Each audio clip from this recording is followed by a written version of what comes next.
The 3 things that I want to leave with you, just these 3. I could do 10, I could do a whole life class.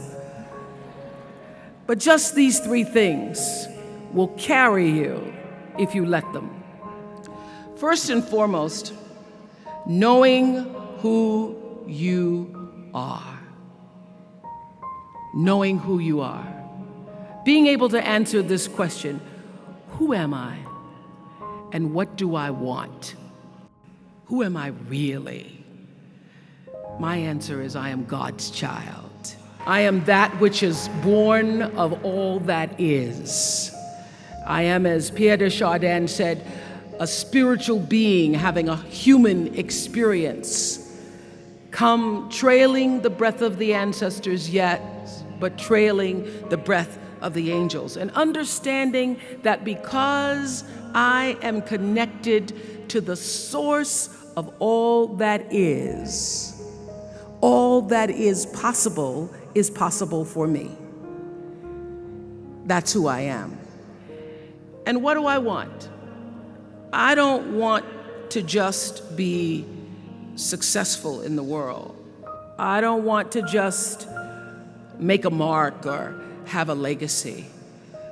The answer to that question for me is I want to fulfill the highest, truest expression of myself as a human being. I want to fulfill the promise that the Creator dreamed when He dreamed the cells that made up me. What do I want? You must have some kind of vision for your life. Even if you don't know the plan, you have to have a direction in which you choose to go. What I've learned is that's a great metaphor for life. You want to be in the driver's seat of your own life, because if you're not, life will drive you. Knowing who you really are in this space and time that we embody. That's number 1. What do you want? Who are you? Number 2, you must find a way to serve. Martin Luther King said that not everybody can be famous, but everybody can be great, because greatness is determined by service. Now, we live in a world where everybody wants to be famous and where we admire people for just being famous. We think being known brings us value. The truth is, all of that will fade in time. In 3 years, you won't be able to name the housewives of Atlanta. The real truth is that service and significance, service and the significance that you bring to your service is that which is lasting. And if you look at all the most successful people in the world, whether they know it or not, they have that paradigm of service. Everybody's talking about Mark Zuckerberg and the IPO. Service. Jay-Z rapping. Service. Through the word, to people, through song. For many years, I was really just happy to be on TV, and people would stop and say, "Oh, you on TV?" "Yeah, I'm on TV. I like being on TV. It's a nice job." And it was about the time that I received my honorary doctorate from Spelman, around 1993. So I don't know if that had something to do with it. I thought of myself as Dr. Winfrey. That I went back and I took a long look at what it was I was doing on TV, and made a decision that I was no longer going to just be on TV, but I was going to use TV as a platform, as a force for good, and not be used by TV. And I will tell you, my decision to make that significant change in the way I operated on television, using television as a service, changed my career exponentially. Service through medicine, service through art. Using whatever it is you produce, your product, as a way of giving back to the world. When you shift the paradigm of whatever it is you choose to do to service and you bring significance to that, success will, I promise you, follow you. Service and significance equals success. That's number 2. Number 3, it's so simple but so hard to do. Always do the right thing. Be excellent. People notice. Think of how you notice. You go to Taco Bell, somebody gives you an extra napkin and some sauce. You notice. You want to go back to that person, because even at Taco Bell, excellence shows itself. Be excellent. Let excellence be your brand. Everybody talks about building a brand. I never even knew what that was. When people would say, you're a brand, I would say, no, I'm just Oprah.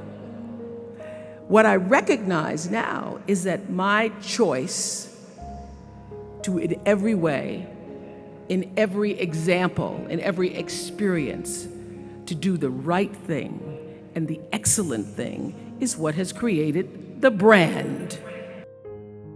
And what I know is that when you are excellent, you become unforgettable. People remember you. You stand out.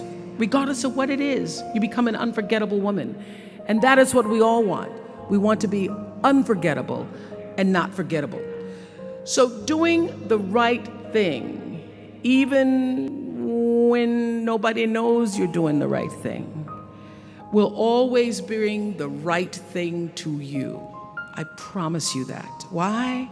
Because the third law of motion is always at work. For every action, there's an equal and opposite reaction. That is so true in all of our lives.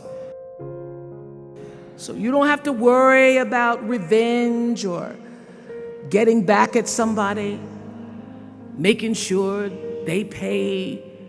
You just have to do the right thing, and the right thing will follow you even when people don't support it. I remember many times on my show. There are many shows y'all never saw. And the reason you didn't see them is because I got the last vote. And I remember 2010, my team, hardest working team in television, had done this interview with a woman who turns out she was a Sunday school teacher by day and a sex addict at night. And they were like, you won't believe it. We got her going out, we got her with the men, and we get to show her, and she was willing to show us everything.